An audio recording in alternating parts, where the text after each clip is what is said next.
Assalamualaikum warahmatullahi wabarakatuh. Apa kabar Bapak Ibu? Semoga sehat selalu dan lancar segala aktivitasnya. Alhamdulillah, Bunda Fatma on air lagi nih selama berapa lama ya? Berapa bulan ya kayak gitu ya? Tidak on air lagi dan alhamdulillah sekarang diberikan kesempatan untuk menyapa Bapak Ibu kembali melalui channel YouTube Fatmawati Yusuf dengan materi yang sangat menarik kali ini berkaitan mengenai asesmen dan laporan hasil belajar pendidikan anak usia dini. Nah, Bapak Ibu kan kita akan mengakhiri semester 1 ini ya. Dan setiap akhir semester kita akan melaporkan hasil capaian pembelajaran anak-anak kita di sekolah. Kayak gimana nih strateginya Bapak Ibu? Mari kita simak materi asesmen dan laporan hasil belajar pendidikan anak usia dini dari Bunda Fatma melalui webinar Sahabat Education sesi 18. Oke, semangat belajar Bapak Ibu.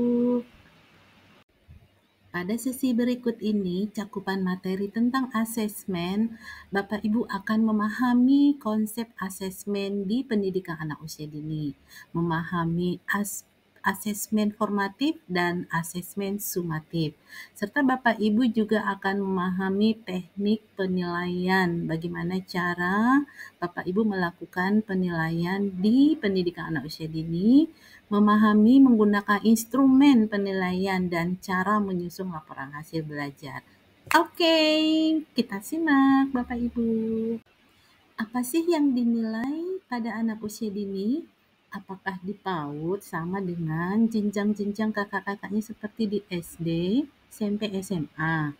Nah, Bapak Ibu harus memahami nih bahwa di pendidikan anak usia dini tentu asesmennya atau cara menilainya itu beda dengan jenjang di atasnya. Mari kita lihat apa sih sebenarnya yang harus dilakukan bagi guru PAUD untuk mengamati, mengobservasi, dan memahami capaian pembelajarannya anak-anak.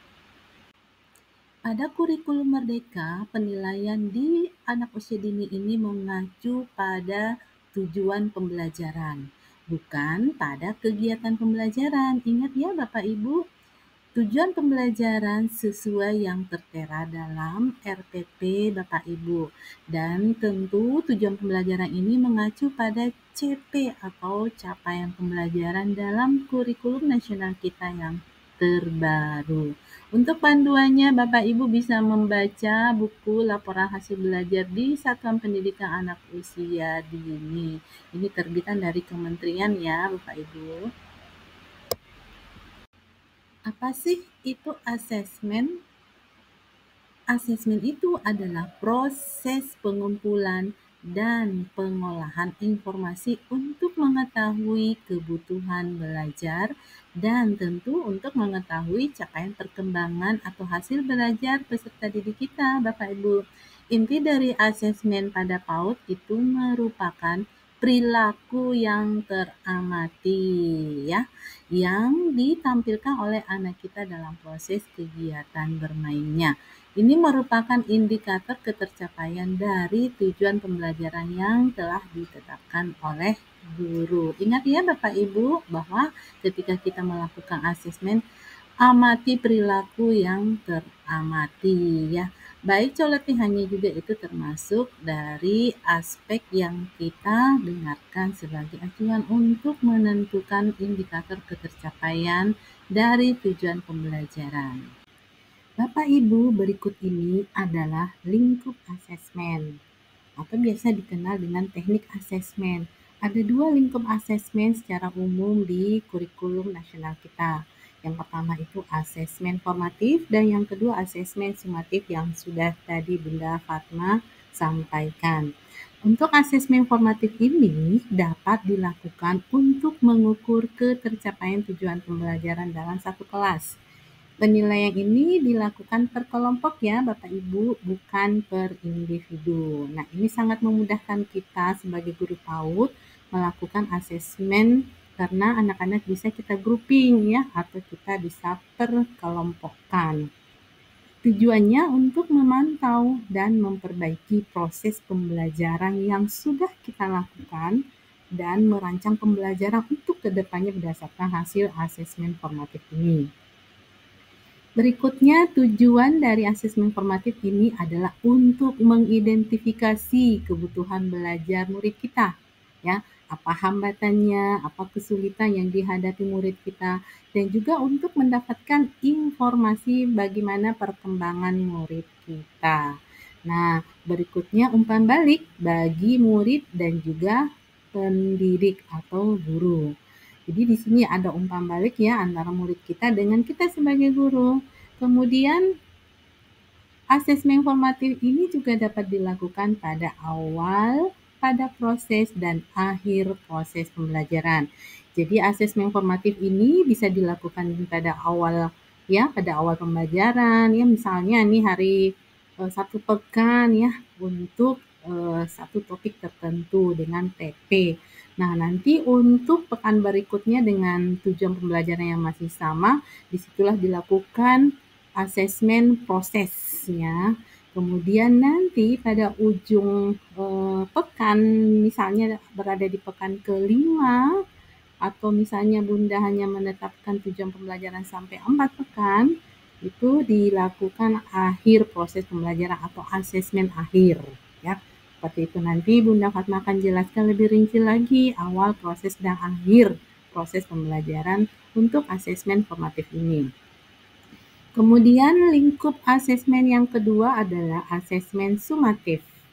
Asesmen sumatif ini dapat dilakukan untuk mengukur ketercapaian tujuan pembelajaran seorang anak. Ini dilakukan secara individu. Yang bedanya tadi dengan formatif ya. Formatif itu bisa kita kelompokkan anak-anak. Kemudian yang kedua adalah tujuannya untuk memastikan ketercapaian keseluruhan tujuan pembelajaran yang kita sudah tetapkan ya Bapak Ibu. Misalnya tujuan pembelajaran itu kita sudah tetapkan akan kita stimulasikan kepada anak-anak selama 5 pekan, maka nanti di pekan kelima itu untuk memastikan apakah tujuan pembelajaran itu sudah tercapai secara keseluruhan di kelas kita. Bunda Fatma akan uraikan lebih rinci lagi nih. Bunda Fatma akan ulang lagi apa sih sebenarnya asesmen formatif itu. Jadi asesmen formatif ini tujuannya untuk memantau dan memperbaiki proses pembelajaran. Jadi guru di sini memantau bagaimana tahap perkembangan muridnya. Kemudian dari data tersebut guru memperbaiki proses pembelajaran yang sudah dia lakukan untuk merancang pembelajaran yang lebih baik lagi. Kemudian tujuan yang kedua adalah untuk mengevaluasi capaian tujuan pembelajaran muridnya. Yang ketiga, guru mengidentifikasi kebutuhan belajar muridnya, apa hambatannya atau kesulitan yang dihadapi muridnya. Kemudian tujuan asesmen formatif ini juga untuk mendapatkan informasi perkembangan murid, umpan balik bagi peserta didik dan juga untuk pendidiknya. Nah, itu adalah tujuan asesmen formatif. Berikut ini fungsinya. Nah, fungsi asesmen formatif ini adalah bagi guru nih, bagi murid dulu. Bagi murid adalah bagaimana anak melihat kemajuan belajar dan tantangan apa yang dialami oleh murid itu sendiri. Murid juga akan tahu langkah-langkah yang perlu dilakukan untuk meningkatkan terus pencapaian pembelajarannya. Nah, bagi guru nih, manfaat dari asesmen formatif untuk merefleksikan strategi pembelajaran yang digunakan ya. Jadi guru di sini mengevaluasi dirinya terkait mengenai strategi pembelajaran yang sudah dia lakukan. Kemudian memberikan informasi tentang kebutuhan belajar individu muridnya sendiri, serta meningkatkan efektivitas dalam merancang dan melaksanakan pembelajaran. Itulah tujuan dan fungsi asesmen formatif. Nah, setelah Bapak Ibu memahami asesmen formatif, kemudian kita lanjut kepada asesmen sumatif. Apa sih itu asesmen sumatif? Apakah ini juga digunakan untuk jenjang PAUD? Mari kita simak. Mari kita mendalami materi tentang asesmen sumatif ini. Asesmen sumatif ini sebenarnya tujuannya adalah untuk memastikan nih bagi guru ya, apakah ketercapaian keseluruhan tujuan pembelajaran itu sudah dicapai. Ya, sudah dicapai ketika kegiatan pembelajaran telah dilaksanakan. Jadi ini untuk memastikan ya bagi guru apakah TP itu sudah tercapai apa belum kepada seluruh muridnya di kelas. Kemudian asesmen sumatif ini dilakukan beberapa kali dalam satu semester. Jadi bukan hanya satu kali ya Bapak Ibu, tapi dilakukan beberapa kali dalam satu semester. Dan tidak hanya mengukur anak pada satu waktu tertentu, tapi dapat pula diambil dari beberapa kali asesmen. Jadi asesmen sumatif ini kita bisa lakukan di akhir di mana akhir dari 1 pekan atau 2 pekan itu TP-nya akan berganti gitu loh. Tujuan pembelajarannya akan berganti. Misalnya nih 5 pekan, selama 5 pekan itu TP yang kita gunakan itu sama ya, sama. Maka ketika berada di pekan akhir atau pekan kelima itu disitulah dilakukan sumatif ya. Jadi sumatif itu diambil beberapa kali asesmen ya, misalnya 1 pekan atau 2 pekan. Di modulnya Benda Fatma itu rata-rata asesmen sumatif dilakukan selama 1 pekan. Nah, apa sih nih fungsi dari asesmen sumatif ini? Pertama, mengukur ketercapaian hasil belajar berdasarkan TP yang telah ditentukan dalam RPP-nya gitu. Kemudian yang kedua, membandingkan ya. Jadi sini ada kata membandingkan capaian belajar dengan kriteria atau indikator capaian belajar yang telah ditetapkan. Jadi apakah anak ini tercapai atau enggak dari kriteria atau indikator tujuan pembelajaran yang kita sudah tentukan dalam RPT. Kemudian ketiga, menentukan kelanjutan proses belajar peserta didik kita pada jenjang berikutnya. Jadi di sini hasil dari asesmen sumatif ini sangat menentukan kelanjutan proses belajar murid kita. Jadi kalau misalnya ada tujuan pembelajaran yang banyak, misalnya banyak dalam kelas kita itu banyak anak yang belum mencapai tujuan pembelajaran tersebut, maka tujuan pembelajaran tersebut itu kita bisa ulangi lagi gitu. Nah, Bapak Ibu saya kuatkan lagi ya terkait mengenai asesmen di PAUD ini. Asesmen di PAUD itu ada asesmen awal, ada asesmen proses, dan ada asesmen akhir. Dan itulah asesmen yang dilakukan di satuan PAUD yang disebut dengan asesmen formatif. Ya. Tadi sudah saya jelaskan tentang asesmen sumatif. Nah, sekarang ini saya kembali lagi kepada asesmen formatif. Bahwa asesmen formatif itu ada asesmen awal, ada asesmen proses, dan ada asesmen akhir. Nah, asesmen di PAUD ini memberikan informasi tentang pembelajaran yang perlu dirancang, itulah yang disebut dengan asesmen awal. Sedangkan asesmen proses itu merupakan aktivitas yang dilakukan setiap hari selama proses pembelajaran untuk untuk melihat ketercapaian dari TP yang sudah kita tentukan dalam RPP. Itulah disebut proses pembelajaran.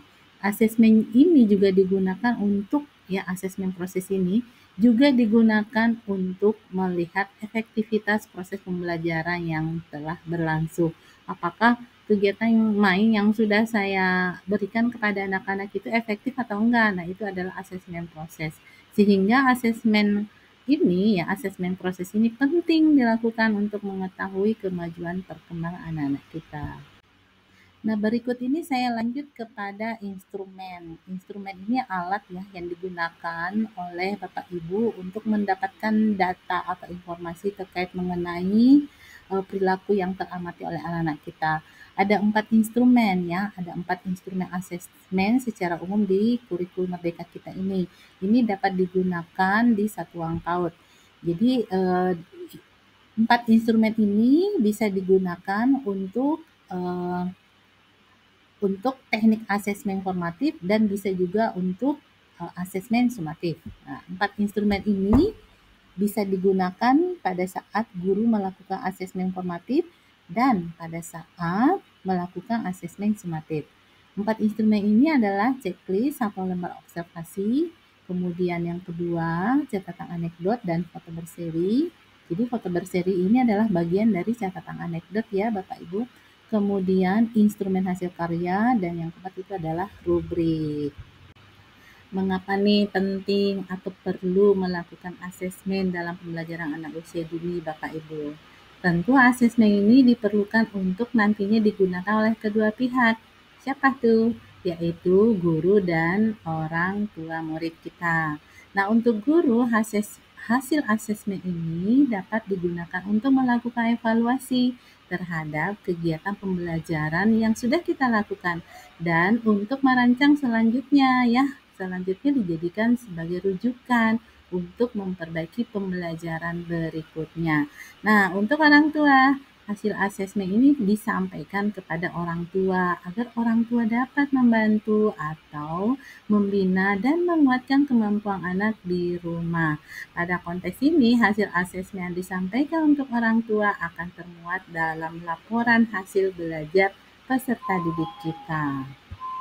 Nah, ini sangat penting sekali Bapak Ibu ya tentang prinsip asesmen yang harus kita pegang ya sebagai guru.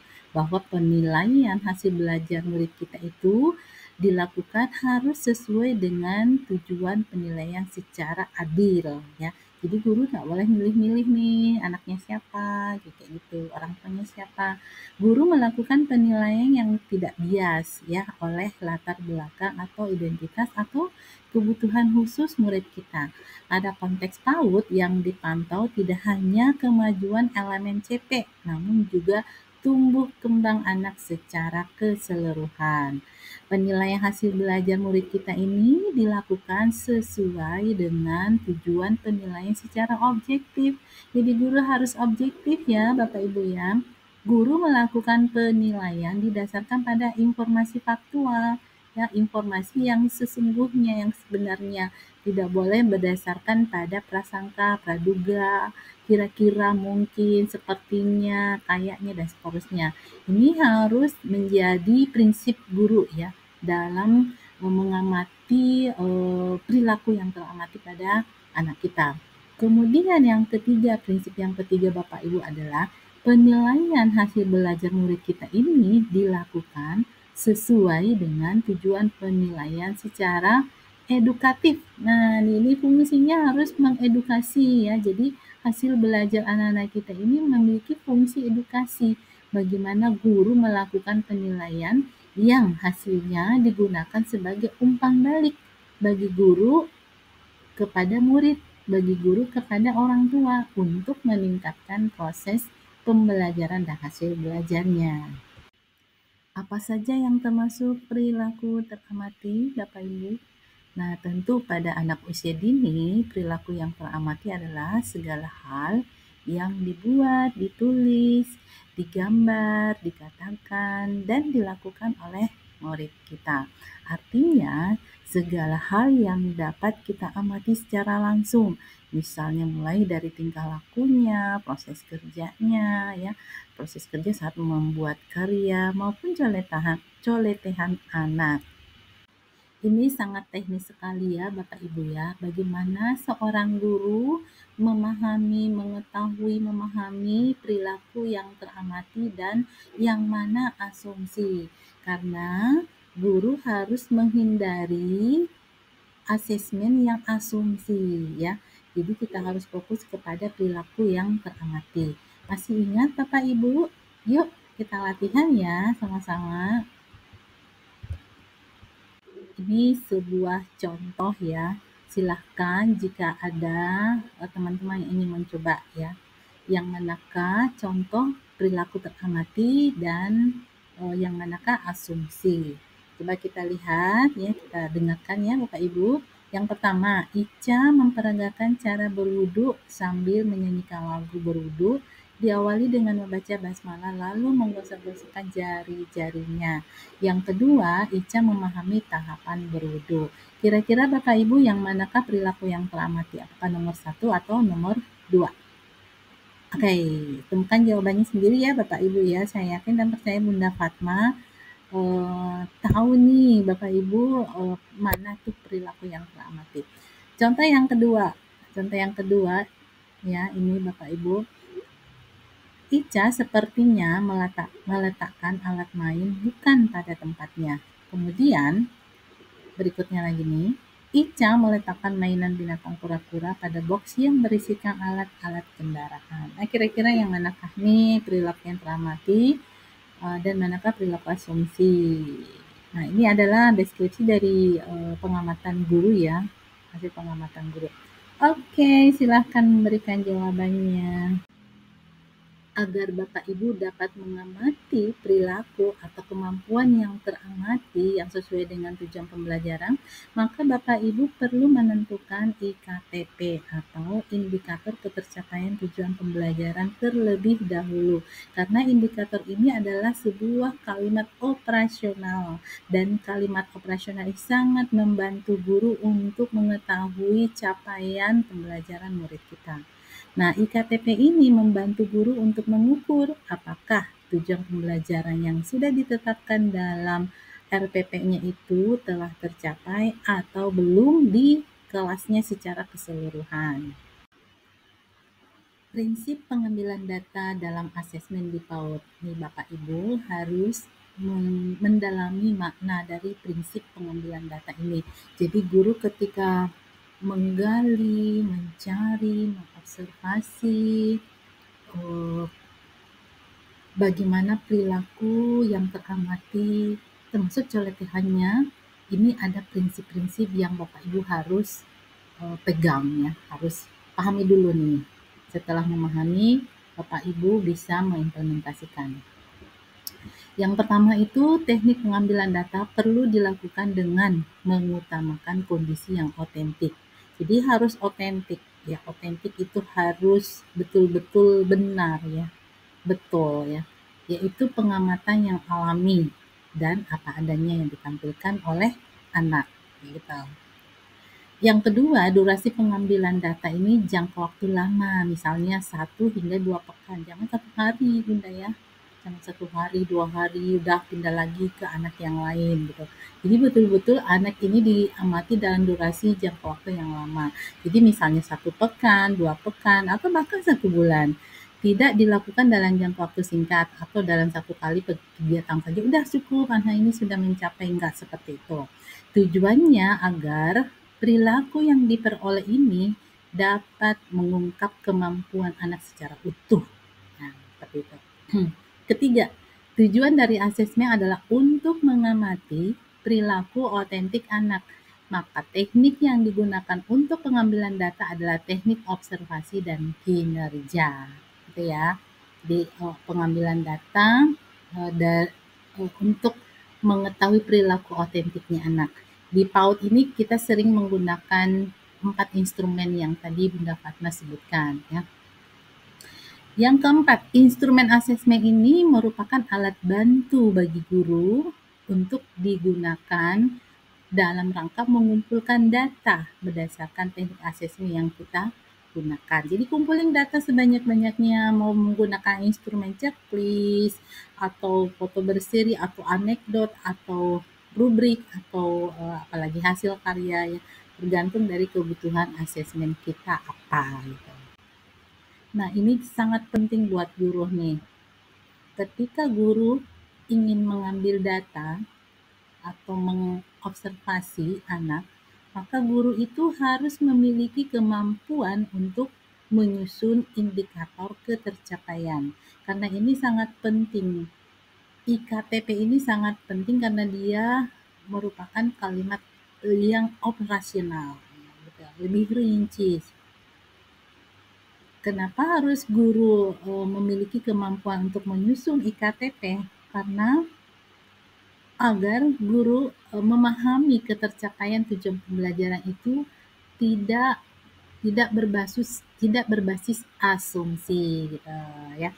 Jadi ada panduannya tuh dilihat oleh guru. Oh iya ini perilakunya anak sesuai dengan IKTP yang ini seperti itu.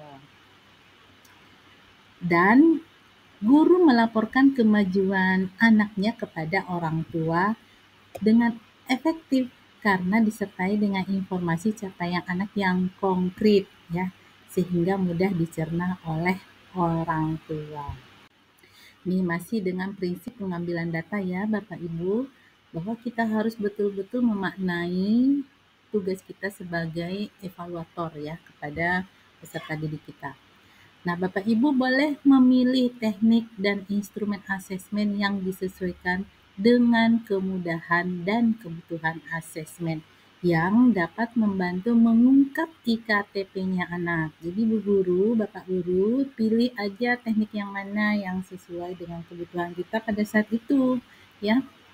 Kapan kita menggunakan asesmen awal, kapan kita melakukan asesmen proses, kapan kita melakukan asesmen akhir, kapan kita melakukan asesmen sumatif. Oke, seperti itu ya Bapak, Ibu. Terakhir nih Bapak Ibu, prinsip mengambil data ya, bahwa guru ya, hal yang penting lagi bahwa guru perlu memperhatikan bahwa dalam asesmen formatif atau asesmen sumatif, guru dapat memilih salah satu teknik dan salah satu instrumen sesuai dengan tujuan asesmen.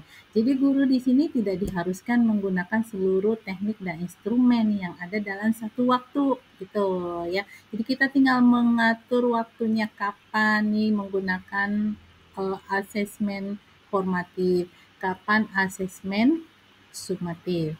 Kapan kita melakukan asesmen awal, asesmen proses, asesmen akhir yang ada dalam teknik asesmen formatif tersebut ya. Dan kapan kita melaksanakan asesmen sumatif. Nah, begitupun dengan instrumennya. Ya, instrumennya tadi kan ada 4 ya, Bapak Ibu ya. Pilih aja yang mana yang sesuai dengan kebutuhan asesmen kita, sesuai dengan kemudahan guru dalam mengasesmen, sesuai dengan tujuan dari asesmen itu sendiri. Bunda Fatma akan memberikan sebuah gambaran bagaimana memilih teknik dan instrumen yang tepat ya, Bapak Ibu ya. Ini adalah sebuah gambaran bagaimana strategi kita dalam mengasesmen. Gambarannya seperti ini ya Bapak Ibu, ini sebuah strategi dalam mengatur bagaimana guru mengatur waktu dan jumlah muridnya yang akan diasesmen. Ini bisa untuk model pembelajaran kelompok, model pembelajaran sentra, dan model pembelajaran yang lainnya bisa cocok ya. Nah, misalnya ini ilustrasinya atau gambarannya seperti ini ya. P1 sampai P5 itu adalah pekan. Pekan 1 sampai pekan 5. Di mana pekan 1 dan 5 ini selama 5 pekan itu tujuan pembelajarannya sama. Walaupun kegiatannya berganti, tapi tujuan pembelajarannya sama. Walaupun topiknya juga berganti, tapi TP-nya sama gitu. Selama 5 pekan ya. Nah, pekan 1 yang warna pink itu adalah pengamatan kepada semua anak dengan menggunakan asesmen awal. Jadi di sini asesmen awal, asesmen formatif ya. Asesmen formatif yang kita gunakan ini adalah asesmen awal. Untuk instrumennya silakan gunakan instrumen apa saja yang cocok ya menurut guru yang sesuai dengan kebutuhan asesmennya, sesuai dengan kemampuannya ya, sesuai dengan sentranya. Silakan ya pada guru pilih aja instrumen yang mana, mau catatan anekdot ya di asesmen awal selama 5 hari atau 6 hari ya, selama pokoknya 1 pekan. Nah, kita sudah pahami ya makna dari asesmen awal itu, bahwa asesmen awal ini adalah untuk perbaikan sebagai dasar untuk merancang kegiatan main selanjutnya gitu di dalam RPP kita. Bagaimana kita menata lingkungan main, apakah sudah cocok dengan yang kemarin, bagaimana pengolahan kelas kita kepada anak-anak kita, pengelompokannya orang-orang dalam satu kelompok tersebut ya, di grouping anak-anak ya, apakah itu sudah cocok selama 1 pekan gitu. Kemudian capaiannya anak-anak, baik capaian berkaitan mengenai TP yang sudah kita tentukan dalam selama 5 pekan itu. Di pekan 1 itu kita melihat apakah anak ini kira-kira ya sudah bisa kita stimulasikan ya. Oh, apakah anak-anak saya itu capaiannya sama atau beda-beda ya kemampuannya gitu ya.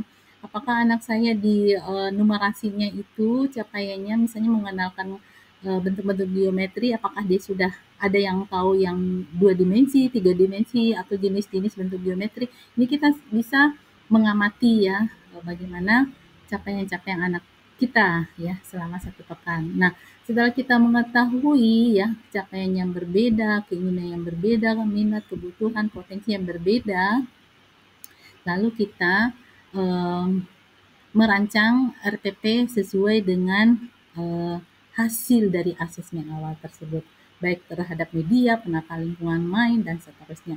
Begitupun dengan kalimat pemantik, ini sangat penting sekali ya. Bapak Ibu, kalimat pemantik ini bisa kita ambil di alur tujuan pembelajaran atau IKTP, supaya kita betul-betul mengetahui sejauh mana capaian pembelajaran murid kita.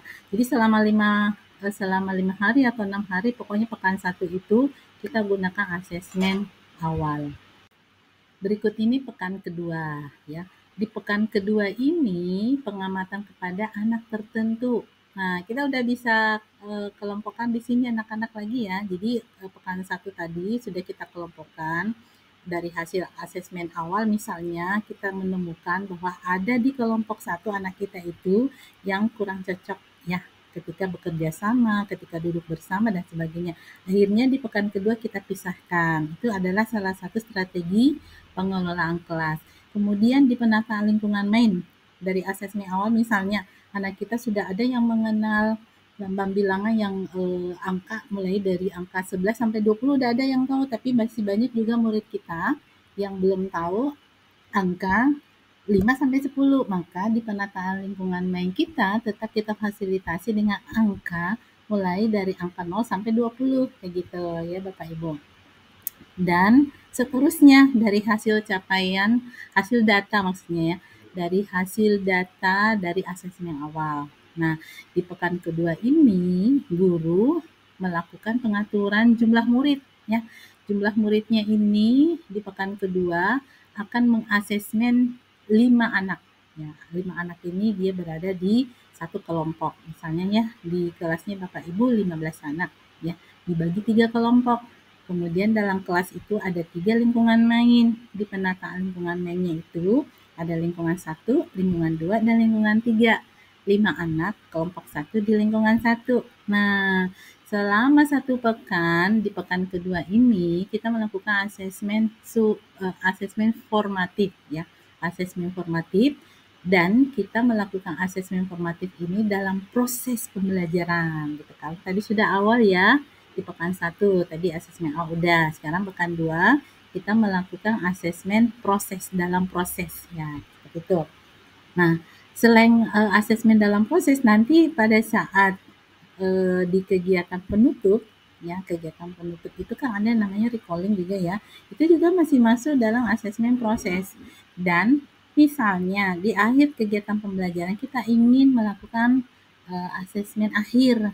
Nah, ketika kita ingin melakukan asesmen akhir, boleh kita mengamati kembali anak-anak bagaimana perilakunya ya, bagaimana aktivitas kegiatan atau apa yang dilakukannya. Itu juga bisa kita melakukan asesmen di akhir proses pembelajaran. Nah, 5 anak ini selama 1 pekan ya Bapak Ibu ya. Jadi ketika anak itu di lingkungan 1, dia bermain di situ misalnya selama 2 hari, Senin Selasa ya. Kemudian Rabu Kamis pindah lagi di lingkungan 2.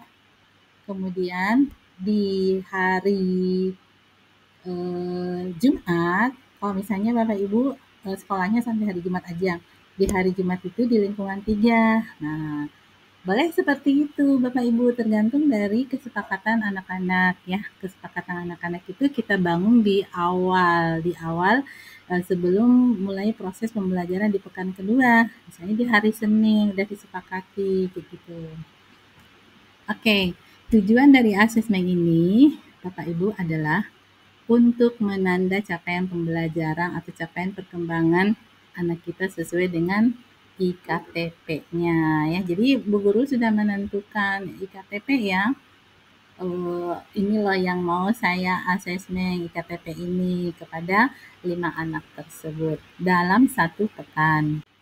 Sekarang pekan ketiga ya. Pekan ketiga ini sama aja dengan pekan kedua. Tapi di pekan ketiga ini kita udah ganti anaknya yang kita asesmen. Di pekan kedua kan udah 5 anak ya.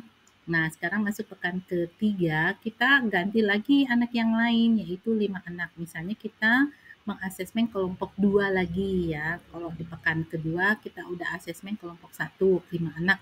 Di pekan ketiga ini kita akan asesmen 5 anak yang ada di kelompok 2. Nah, untuk pengaturannya sama aja dengan anak yang ada di pekan kedua. Jadi misalnya Senin Selasa kelompok 2 di lingkungan 1 ya. Atau misalnya kita tanyain aja kepada anak-anak ya.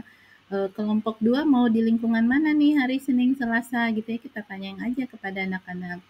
Kelompok 1 mau di lingkungan yang mana, kelompok 3 mau di lingkungan yang mana. Disepakatin aja di hari Senin ya. Dan setelah sepakat itu harus dilanjutkan terus sampai selama 1 pekan. Nah, untuk teknik asesmen yang digunakan ya masih sama dengan yang pekan kedua ya, yaitu asesmen formatif dalam proses pembelajaran ya.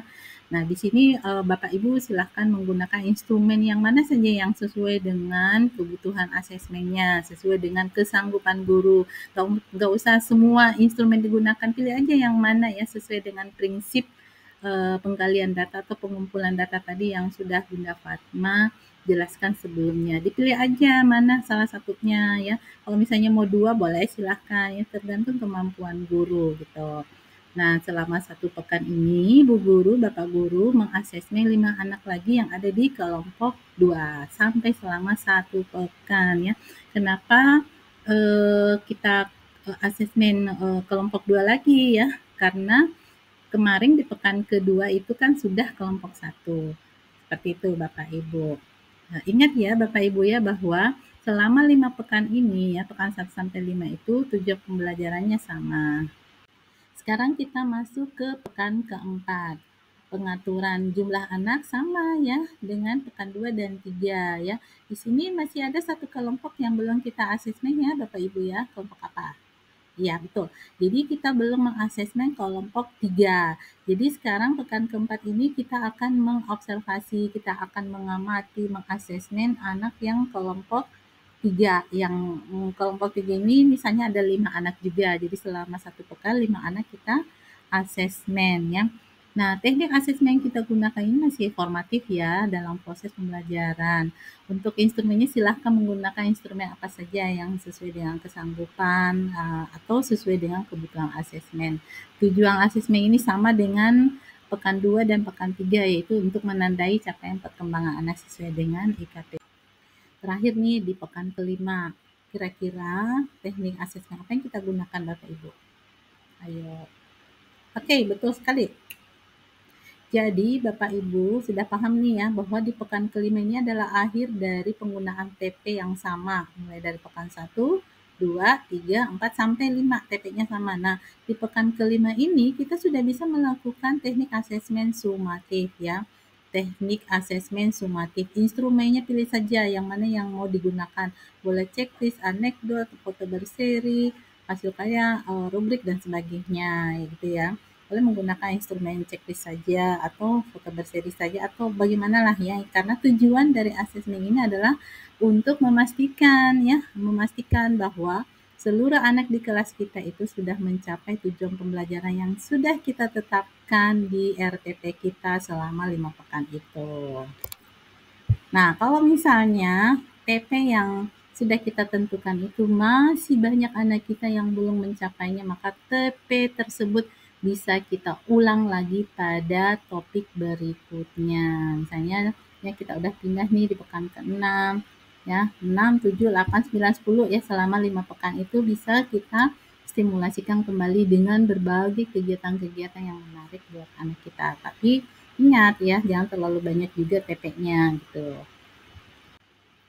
Banyak hal yang menarik bisa kita diskusikan ya Bapak Ibu terkait mengenai strategi pengaturan waktu dan strategi pengaturan jumlah murid, strategi penggunaan instrumen. Ini sangat menarik sekali untuk kita diskusikan ya. Nanti pada saat webinar kita bisa diskusi dan di grup WA juga bisa kita diskusikan ya. Boleh kalau Bapak Ibu ingin rekam suaranya, boleh silakan. Kalau misalnya lagi capek ngetik ya rekam aja suaranya, kirim di grup WA sesi 18 ya Bapak Ibu ya.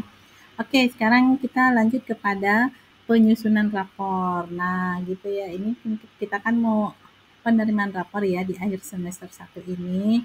Begitupun juga nanti kalau di akhir semester 2 ya tentu Bapak Ibu akan bergembira ria ya untuk menyusun rapor ya, buku rapor capaian pembelajaran anak kita. Nah, Bapak Ibu, pada dasarnya rapor yang digunakan di K13 itu sama aja dengan rapor di kurikulum Merdeka ya. Yang membedakan CP dan P5 saja gitu ya. Jadi kalau di Kurnel itu kita menggunakan capaian pembelajaran dan P5 ya. Yang tentu beda dengan K13. Tapi prosedurnya sama aja gitu ya. Jika setelah ini menambahkan foto boleh, tapi ini foto tidak wajib ya Bapak Ibu ya. Kalau mau nambahin boleh silahkan, tapi tidak wajib gitu. Kemudian portofolio nih. Nah, untuk portofolio anak itu tidak hanya berisikan hasil karya ya, tapi juga merupakan kumpulan hasil analisis capaian perkembangan anak kita pada periode tertentu. Jadi analisis-analisis dari instrumen yang kita gunakan itu dikumpulin jadi satu dan itulah portofolio anak. Nanti ada lampiran berikutnya dalam analisis atau instrumen yang sudah kita gunakan itu sebagai bukti otentik ya. Kita bisa juga lampirkan hasil karyanya anak-anak ya. Boleh juga dijilid di pada bundelan yang lain ya. Jadi bundelan ada 3, satu rapornya, satu bundelan portofolio yang berisikan dari instrumen dan analisis ya, instrumen asesmen dan analisisnya. Yang bundelan yang ketiga adalah hasil karya atau kumpulan hasil karya anak ya. Nanti boleh dibuatkan covernya yang cantik ya Bapak Ibu ya. Karena kalau di PAUD itu kan senangnya yang beautiful, warna-warni gitu, yang cerah-cerah ya. Lanjut lagi ya Bapak Ibu, menyusun rapor capaian perkembangan anak. Laporan perkembangan anak ini dilakukan ya, ini minimal ya 1 kali di akhir semester. Berarti kalau setahun 2 kali dong ya, minimal itu 2 kali. Jadi kalau ada satuan PAUD yang melaksanakan laporan perkembangan anaknya itu 4 kali, boleh aja, berarti dia menggunakan triwulan ya. Triwulan 1, triwulan 2, 3, dan 4. Itu boleh ya, sah-sah aja. Tentu yang berisikan ini ya, isi dari laporan perkembangan anak itu disusun dengan mencermati data asesmen harian ya.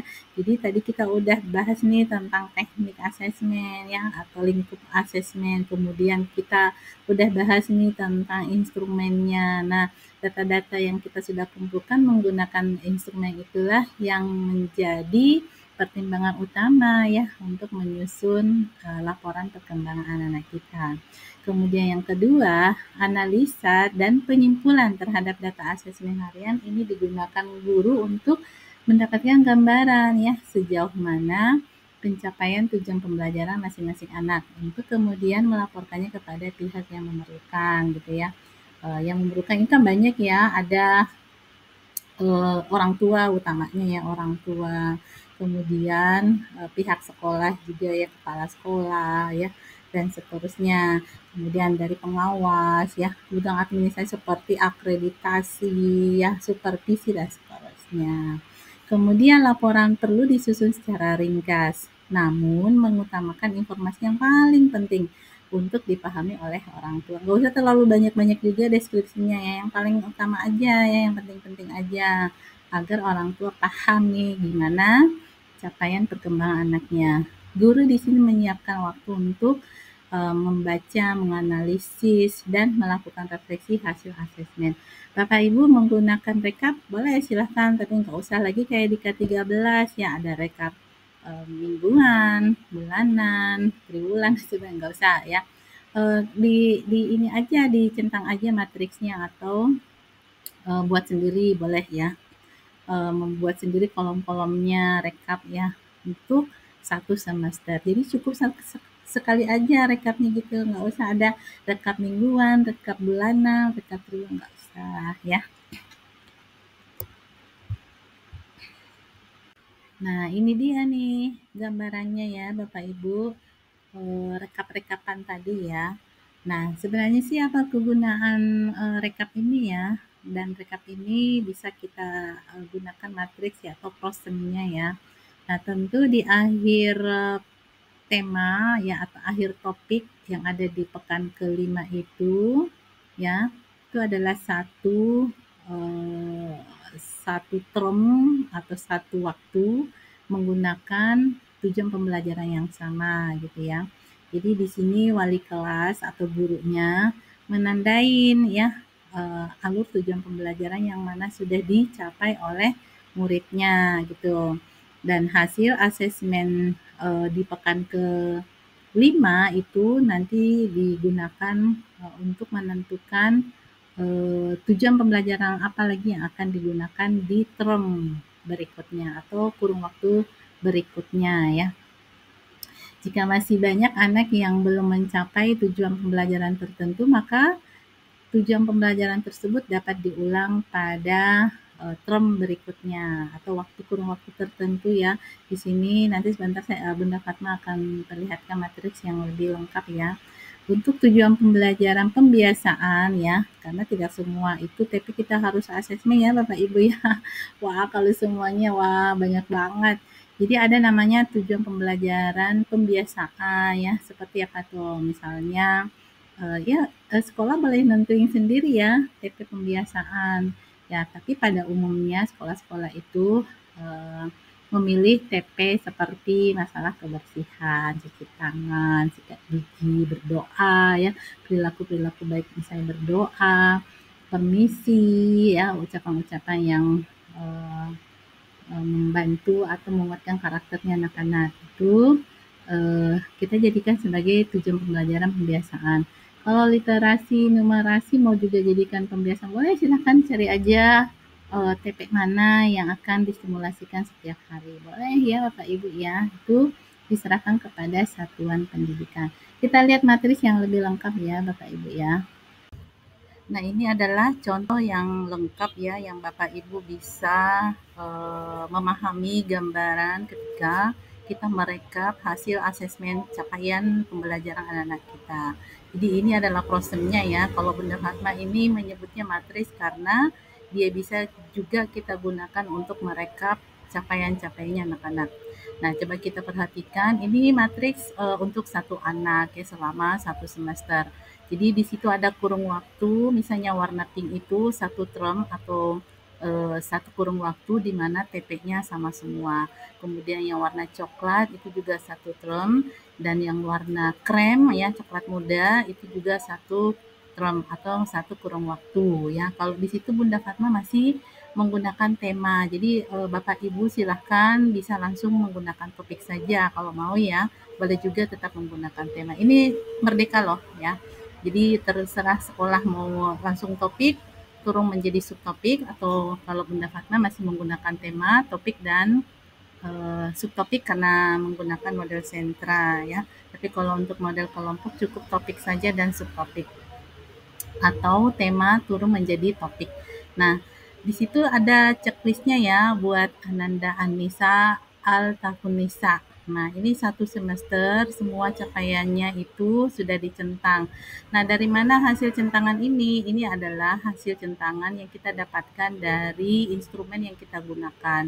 Instrumen asesmen itu kan ada 4 ya, yang tadi sudah Bunda Fatma jelaskan. Nah, dari data tersebut kita langsung merekap ke dalam matriks ya. Nah, kalau kita lihat di sini ada di pekan mulai dari pekan 2 ya. Pekan 2 itu adalah asesmen formatif ya. Kalau pekan 1 itu asesmen formatif awal, kalau pekan kedua itu asesmen formatif dalam proses pembelajaran ya.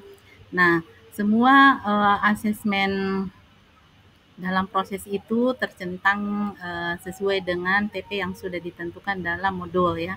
Tapi ada juga di situ yang tidak tercentang ya. Kalau tidak tercentang berarti Ananda Anissa itu tidak di asesmen pada pekan itu karena jadwal asesmennya dia itu untuk asesmen formatif ada di pekan kedua. Adapun pekan kelima Bapak Ibu di situ adalah asesmen sumatifnya ya. Di situ asesmen sumatif pekan kelima. Adapun pekan ke-8 itu adalah asesmen formatif dalam proses, kemudian pekan ke-10 itu adalah asesmen sumatif ya. Kemudian pekan ke-12 itu asesmen formatif dalam proses ya. Kemudian pekan ke-14. Pekan ke-14 itu adalah asesmen formatif dalam proses dan pekan 17 itu adalah asesmen sumatif ya Bapak Ibu ya. Pokoknya kalau udah ganti warna berarti ujungnya itu di asesmen sumatif karena anak-anak sudah pindah TP gitu. Tapi ada juga TP yang berulang ya. Ada juga TP pembiasaan. Nah, seperti itu Bapak Ibu. Nanti dari hasil rekapan ini kita akan bisa membuat penyimpulan untuk masuk di deskripsi rapor anak-anak kita. Wah, sudah selesai nih. Thank you. See you next time.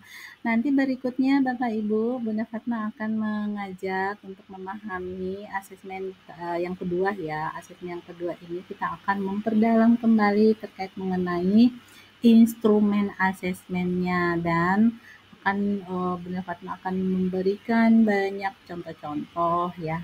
Kayak gimana nih menggunakan instrumen checklist ya. Checklist pada saat asesmen awal dan checklist pada saat asesmen sumatif kayak gitu ya. Ada perbedaannya. Kemudian asesmen dalam proses kayak gimana tuh ya, boleh kita grouping, sedangkan untuk sumatifnya nggak boleh. Kita harus lakukan checklist per individu kayak gitu. Kemudian bagaimana asesmen foto berseri, anekdot dan seterusnya itu akan masuk pada asesmen yang kedua ya Bapak Ibu ya. Ya sabar, nanti akan keluar lagi video YouTube-nya Bunda Fatma. Nantikan video selanjutnya. See you next time. Barakallah fikum. Billahi taufiq wal hidayah. Assalamualaikum warahmatullahi wabarakatuh. Sampai jumpa lagi Bapak Ibu. Semangat. Semangat bersama sahabat education. Bergerak bersama, belajar bersama, dan insya Allah cerdas bersama. Bersama siapa? Sahabat education. Bye-bye. Sampai jumpa lagi.